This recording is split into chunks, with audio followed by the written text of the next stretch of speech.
You cannot completely limit your reach or the delivery to the exact set of users. One metric that matters, if that metric is going up, you are doing right. Yeah. That's all what you have to do.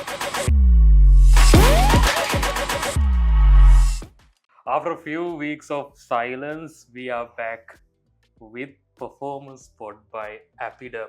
So today we have a very interesting topic, something debatable as well. Now the traditional buying journey, if you look at the awareness to consideration to conversion, our traditional buying journey, I think everyone who's listening to this podcast definitely know that. So, but now with all the AI improvements and the information availability, so now you can see that it's not the same thing, right? You cannot see a very straight linear customer journey, consumer journey. The behavior is different. So today we are going to talk about the traditional customer journey, consumer journey, and the modern consumer behavior. And if you look at the exact thing we are going to discuss today, does the linear traditional consumer journey still valid? Is it dead or is it still valid? So we are going to discuss that today with our very own Amita Amarsinghe. Amita, let's start with that statement, right? So is that Sure. still valid? Yeah, we've been hearing this for quite some time, Saduka, right? People saying the funnel is dead, Exactly. the funnel is broken, but like, is it really dead, right? So that's something that quite interesting for us to dig deeper and understand. Yeah.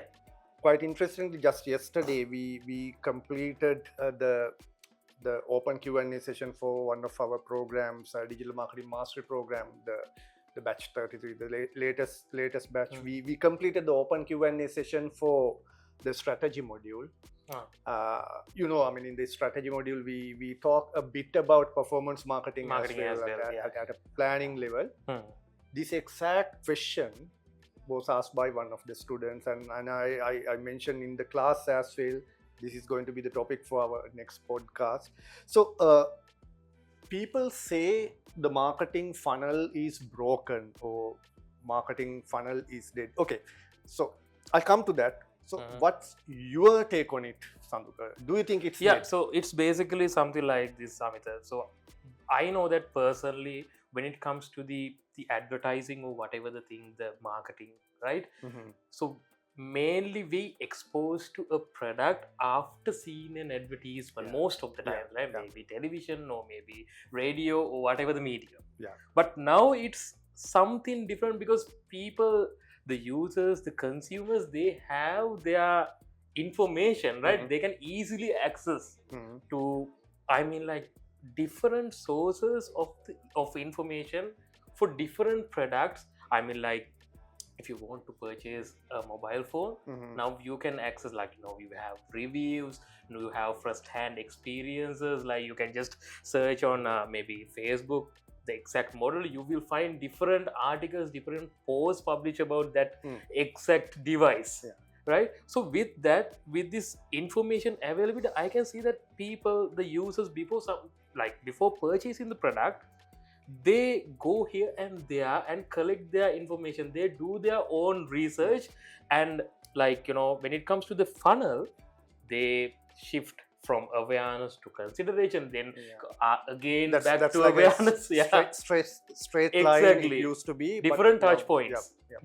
So that's my understanding, observation behind the consumer funnel at the moment.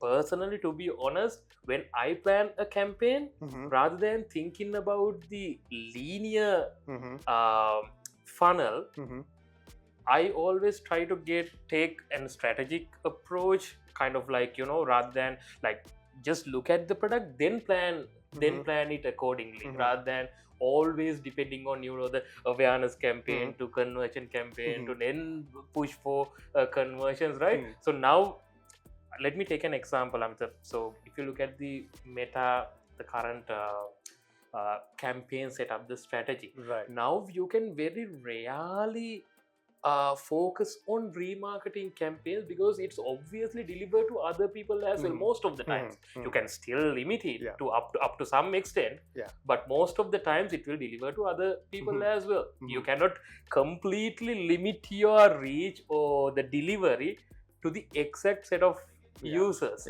So that's my opinion. I mean, like, my understanding behind this the topic. So you're absolutely right.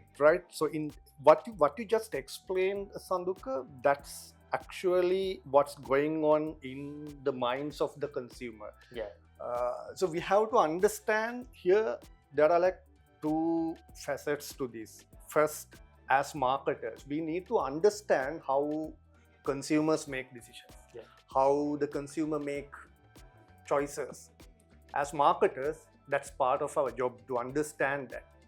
And after you understand how customers make decisions, consumers make decisions, we have to actually put that into action. Our marketing plans, we have to do the planning. Now, where this whole concept of marketing funnel becomes a little bit of confusing for some marketers is this distinction between using it as a model to understand consumer decision making versus using it as a model to plan your campaigns, right? Now, if you go back to the history, this model is like nearly 130 years old. Exactly. Right? So it's 1898 or somewhere, like some gentleman named, I think, Saint Elmo Lewis. So this is a gentleman who coined this concept, the AIDA model, so to speak, and then it turned into this concept called marketing funnel. We have to be empathetic, so to speak, about them, right? 1898. They didn't have the sophisticated research methodologies. They didn't have this amount of data, AI analysis, nothing, right? So they did their research using manual methods and all that. With that, they came up with a very simplistic model to understand how consumers make purchasing decisions. Very simplistic model, right? Now, back then, this is 130 years ago, that was a model to understand consumers' decision journey. Right? So, I mean, they couldn't do a better model than that with that era's technology, the knowledge, research methodologies and all that. They couldn't do anything more complex than that. So this was very simple, straightforward, but it served the purpose. It helped marketers, advertisers, economists, whoever would want to understand consumer decision journey. This AIDA model or the funnel model helped that purpose. But what happened was, actually, it's not what happened. Even at that time, Saduka, that wasn't the reality about how customers were making decisions, right? So that's just a theoretical depiction of what that theorist believed to be how the consumers are making decisions. That wasn't the reality, right? Even at that era, there would have been like way much more complicated decision making going through consumer set, which wasn't captured by this particular research done by who that Saint Elmo Lewis, right? So because I mean this is 1898, we have to be really empathetic about that fact.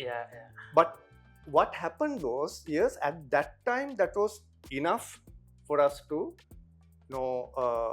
justify or rather the depict or picture the consumer's because the needs journey. are simple and the process is very simple. They don't like they didn't have that kind of the different payment methods, right? So it's very simple, but straightforward. Today, fast forward, like today, like I mean a consumer making a decision journey, they have like plenty of information searches. They can go to Google, they can go to ChatGPT, Gemini, whatever. So what happens is, I mean, put it very, very short, what's now happening is, like, it's very difficult for consumers to stay focused when making a decision because there are plenty of other stuff that grabs their attention away. Yeah. So as a result, what is happening is, rather than going through a step-by-step journey, so their journey is now becoming non-linear. They switch from one position to another position. They go in a loop and go forward, come backward, and all that. But one thing that I always believe is, yes, the technology, the internet, the AI, and everything would have amplified this behavior, but it would have been there from the beginning itself. It's only that nobody captured that in a research because nobody had that technology to capture that data. They didn't have the data. Right?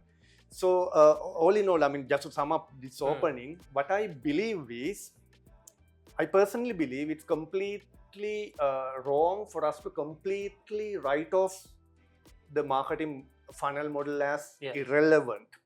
Right? Yes, we have to accept that consumer journeys are not linear. Right? Consumer journeys, I'd say it was never been linear. Exactly. It was never been linear. It's only that the theory depicted it in a linear journey. As an example, you ask a price or maybe information about a specific product. After that, if you walk on the road and see another product, the different shop, you maybe could change your mind, and you can. Absolutely, that could have happened in early 1900s. Exactly, 1900, but nobody knew that because we didn't have the data to picturize that. So just to actually conclude what I was saying, so I believe the marketing funnel model, it's still relevant as a planning tool. We will discuss about this, right? More as a planning model, whereas there are plenty of new models for us to understand consumer decision journeys. Such as the next point, Amita. So now we have different new models and also different new campaign formats as well. If you look at Google Ads, right, you can say demand gen, performance max, right, different campaign models. Actually, you don't know when to deliver the advertisement or whatever about the delivery. Campaign handle itself, right? These are kind of like the self-serving models. But end of the day, as per the explanation, it will fulfill your entire consumer journey by launching one single campaign. And on the other hand, as an example, Google's the messy middle model, right? So there are new explanation about the consumer journey. And not only that, we can see, like different other new models as well. But if you look at the core, it is still the same traditional consumer journey with some optimizations. So what do you think about that, Amita? I mean, these new models and new campaign formats. Right? As performance marketers, if we are going to utilize those new models, right, I think definitely we need to have that understanding. So, okay, you mentioned about the messy middle model, right? And then HubSpot popularized this thing called the Flywheel model few years back. And now all these new models, when they come to the stage, whoever who brings these things to the forefront, the first catchy headline is, the funnel is dead. Right? Now, so we'll come to that, but let me ask you a question. How many times during last 10 to 15 years, Saduka, you heard the phrase SEO is dead? I think more than every year SEO is dying, right? Because if you log into LinkedIn, probably you will find at least one post and comment this to get this. Right. So I can remember, I can go back to about like 2011, 12. Even at that time, there were people who were arguing SEO is dead. Right? 2015, SEO is dead. 18, SEO is dead. Now today, 2026, again people are saying SEO is dead. But is SEO really dead?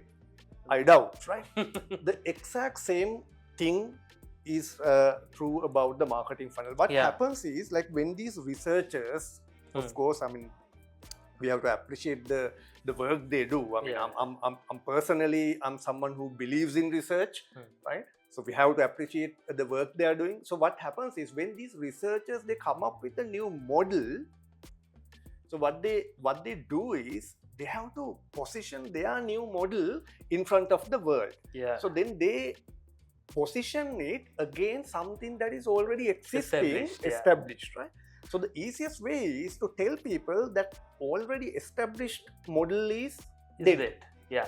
So you grab the attention and then you go out and place your theory there. So I mean, we have heard like people say Maslow's hierarchy of needs is dead. And you come and present a new theory. Yeah. But still you go into like management workshops and all that, when they talk about motivation and all that, they still use Maslow's hierarchy of needs theory, right? The exact same thing applies for the marketing funnel as well. Now, if you take the Google's messy middle, what it says is, we have to very clearly understand this distinction. What Google's messy middle model says is, consumer decision journeys are becoming messier. Yes. The way consumers are making decisions, it's becoming messier, but it doesn't say that your planning has to be messy as well. Yeah. Right? Your planning can be linear. Right? So the consumer decisions are messy. It goes in a never-ending loop. Yeah. But as a planner, what you can do is you can straighten up this non-linear decision journey. Exactly.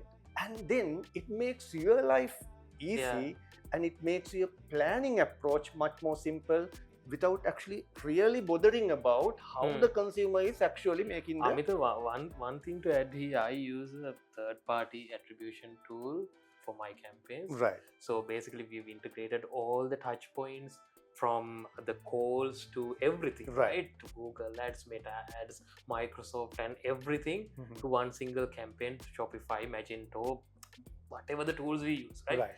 So for each individual sale, for each individual user, you can see the complete journey, right? You can open it through the platform. As an example, let's say James. For James, you can click his exact profile and see the exact consumer journey, the whole journey of that particular... That's what technology makes possible. So then you can see how many touch points. I mean, like sometimes they click on the Microsoft ads, then the Facebook, and then again Google, right? To complete. So basically I am selling, I mean, like some expensive products. So definitely it's a very complex consumer journey, right? So they have different touch points. It's obvious. But you can see, to take that decision, I think some people, they spend more than 1.5 months absolutely to research about the product by clicking our ads. The essential point there is, Saduka, yes, it's true, the consumer decision journeys are messy, right? So I'm not disagreeing with that, right? It's messy, right? But I was saying, your planning doesn't have to be messy. The reason is, doesn't matter how messy the consumer's journey is, at one point in that messy journey, they have to be aware that they have a problem, right? As a consumer. Then at one point in that messy journey, they have to understand that I need to look for a solution for my problem. At one point, they have to do that. Exactly. Then, doesn't matter how messy they are in their decision journey, at one point they have to start looking for products, including your product, as solution. And at one point they have to make a decision, at one point they have to make a purchase. Right? Doesn't matter how messy this journey is, consumer will have to anyway go through those 5 stages that I mentioned, right? You have to be problem aware, you have to be solution aware, you have to be product aware, and then there has to be a conversion. That won't change, right? So my point is basically, so isn't that what the marketer need to be worried about when planning their campaigns? Right? So that's my point, right? So when you need messy middle model and so many other theoretical modern theories to understand how consumers' brain works. Right? But how do you bring that to paper to develop a marketing plan? For that, you have to straighten that. So So then it becomes much easier and simplified for a marketer to create a marketing plan and other stakeholders to understand your plan. Because otherwise that won't be a plan. Absolutely. That's a theory. The exact word plan won't be there because, you know, you cannot predict each and every touch point before you launch your campaign. It's different to each and every single customer. See, the whole idea of planning or whole idea of marketing, I mean, let's narrow it down to our domain, marketing. The whole idea of marketing planning is to increase the probability of your consumers making a decision in favor of your brand. Absolutely. That's what marketers are doing, right? So then when marketers are doing that, they can't be always, you know, entrangled in this messy consumer journey and being worried about that. So you have to take a step back and look at the bigger picture and identify snapshots. Okay, these are the snapshots in this messy journey where I can go out and tweak a little bit and improve my probability of getting this customer pushed a little bit in favor of my brand.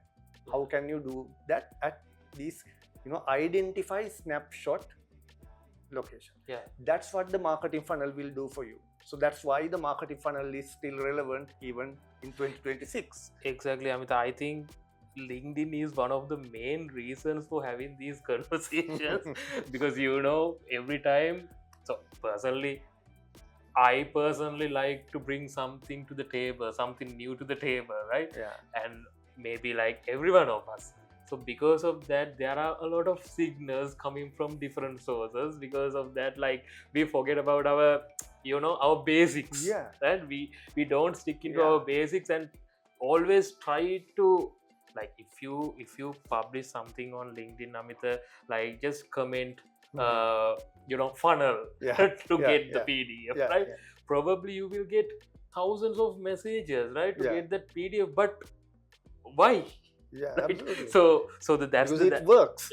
Exactly. Right? So if it is, like, I mean, the best example to say why it's work. Okay, we'll take Google. Right? Now, Google brought this messy middle model to the forefront. In fact, it's actually two researchers from Google who actually came up with this whole messy middle model theory. Right? But you go to Google Ads today now, go to Google Ads, click on that blue button, create a new campaign. What do they ask? Do you want awareness? Do you want consideration? Do you want categorization? The funnel is right there on Google's own ads platform. You go to Meta, still they ask the same thing. You go to TikTok, still they ask those questions. So meaning, even though the theory is there for us to understand how consumers are making decisions, which is important, we need to understand that and we need to acknowledge the fact that the consumer decision journeys are no longer linear. Right? So, okay, personally I say it's not no longer linear. Personally I'm saying it's always been non-linear. Right? Now only we are seeing the picture because we have data and technology. Right? But when you are executing, you have to have a simplified plan. Now, I'll give you one example to understand what I'm talking about, Saduka. Okay. If you've been to a city like, you know, Singapore or London, New York and all these places, like for example, let's take Singapore. So if you go to Singapore, they have the Singapore MRT system. Right? And probably you would have seen what they call as the MRT map. Right? So where the train lines, the red line goes like this, green line goes like this, the circular line is like this. Everything is straight lines. If you look at that map, everything is depicted in straight lines.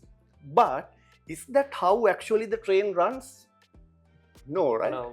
Train is not running in a straight line. So train journey might be, you know, curvy some places and all that is there. But on the map, everything is straight lines. Perfect circles.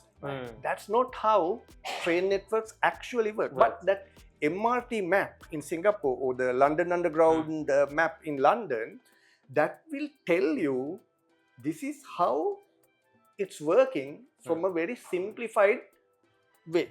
Yeah. Isn't that enough for you to understand where to start your journey and where you want to end up, right? Yeah. So that's what the funnel is also. It doesn't matter how curvy and non-linear the consumer's real decision journey. As a marketer, you have to start with awareness anyway. Without making people aware about your brand, they will never buy, right? So you have to start from that. Yeah. And your end goal is getting them to buy from you, right? Yeah. So in between that, what are the other snapshots? So you create your content and you plan your campaigns for that, right? So this is the distinction I always say. So yes, you have to understand consumer journeys. It's non-linear. For that, you need to study all these non-linear models. Yeah. But once you sit down in front of a computer and start planning, make it simplified. Yeah. Make it simplified. It'll make your life much more easy. It's easy to measure and all that. But you are right. The technology is there to make it complicated once they pick the ad platform wise. Yeah. Sometimes we cannot, categorize some campaigns under one single bucket, right? So because of it serves different avenues. I mean, different touch points in the consumer journey. So one quick thing, Amita, the AI improvements, the AI. So something I've very recently seen. If I take all my campaign performance from my attribution tools, right, I can see month by month, I can see that there is an increment in terms of the sales coming from ChatGPT, Claude, and other platforms. Because of that, I think it's very important as performance marketers, so users and everyone, right? So now if you want to purchase something, you probably search it on ChatGPT, right? And the optimization, the customer journey, mapping everything towards those AI tools are also important. Right? So what do you think about that, to serve throughout the consumer journey, the purchase journey? Right? So I think AI tools are one of the major reasons to now we are having a messy kind of a situation, right? But again, as performance marketers, we can get the advantage as well. Absolutely. So how do we need to plan it? How do we need to organize everything to serve through AI platforms as well? So I'd make it 3 steps process. First, use all the non-linear models like the messy middle model and all these models to understand the consumer behavior. Right? So that I think I'm repeating myself with this. So you use those models to understand the consumer behavior, right? So once you understand the consumer behavior, you have to sit down and make a plan. For the planning, use the funnel model. Good old funnel model, you get the funnel model. Now you go into execution. Once you go into execution with all these AI technologies and all that, and from Advantage Plus to AI Max and demand generation campaigns and all that, that will allow you to execute your campaign at scale, which is not previously possible with the old technology.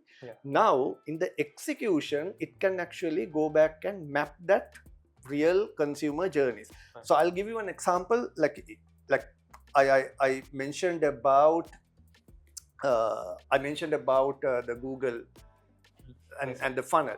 But if you look at the demand generation campaigns, that's actually mapped with the messy middle model. Because when you run demand generation campaigns on Google Ads, what happens is parallelly it creates exposures, and parallelly it takes the same consumer in that loop with the objective of pushing the consumer out from the loop and get to the purchase. Right? So there you don't have awareness, engagement, conversion. Again narrowed down to the model. The only thing is, instead of we manually set up the campaign, the demand generation campaign, the AI decides when to make it awareness, when to make it consideration, when to push for the conversion. So that's a great example of, but still my point is, in the middle, you as the marketer, you need to have that funnel visualization. You need to know like which content needs to go at awareness and all that. Yeah. So you need to have that understanding, but let the demand generation campaign handle the execution. I think we've discussed a lot of interesting things today without a big, I think we can discuss this for hours, I guess, Amita, because there are a lot of things to discuss around us, because all the campaigns and everything, the foundation is the consumer journey, right? Absolutely. So I think we've discussed a lot of things. I hope you get something out of this. And one quick question before we wrap up, Amita. Yeah. So we do mistakes, right? When it comes to marketing, we do mistakes with consumer journey, the traditional part, whatever, right? The consumer journey. Can you name one mistake, right, that we shouldn't do actually, right? Shouldn't do. The most common mistake. Exactly. I'd say the most common mistake marketers do with the marketing funnel model or any other the planning framework is they take it as a blueprint or or a Bible. They think, okay, now I have the campaign plan for awareness, interest, consideration, and all that. Okay, now looking at the report. Okay, I got like this many people starting to, let's say, consider my product. Why aren't they purchasing? Yeah. Right. So no, that it's not happening like that. So, I mean, don't expect your consumers to follow your plan, right? So your plan is for you. Yeah. For you to understand what you want to do in your marketing. But it doesn't guarantee that your plan will go exactly as per the plan in the face of the customer. Yeah. I told you earlier, the purpose of marketing is to increase the probability of making a favorable decision.